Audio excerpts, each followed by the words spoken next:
Hi, எல்லாரும் எப்படி இருக்கீங்க? இன்றைக்கி எங்கள் வீட்டில் ஸ்பெஷல் கத்திரிக்காய் பீர்க்கங்காய் துவையல். நீங்கள் ஆனால் இந்த ரெசிபி முன்னாடி கேள்விப்பட்டிருக்கீங்களா? தான் கமெண்ட் செக்ஷனில் சொல்லுங்கள். இது நான் எங்கள் ஃபேமிலியாக எங்களுக்கு பாஸ் ஆகிட்டு வர ஒரு ரெசிபி.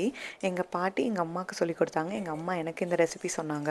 பட் ரொம்ப சூப்பராக இருக்குங்க.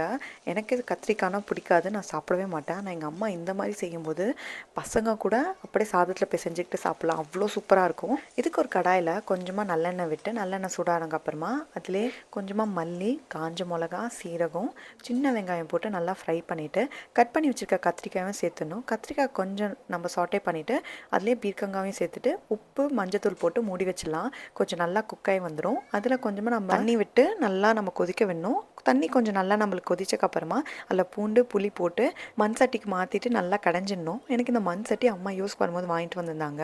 இதில் தான் இப்போ நிறைய கறி செய்கிறாங்க, அவ்வளோ நல்லா இருக்குது. கடைஞ்ச துவையலை நம்ம தாளிச்சா சூப்பரான கறி ரெடி.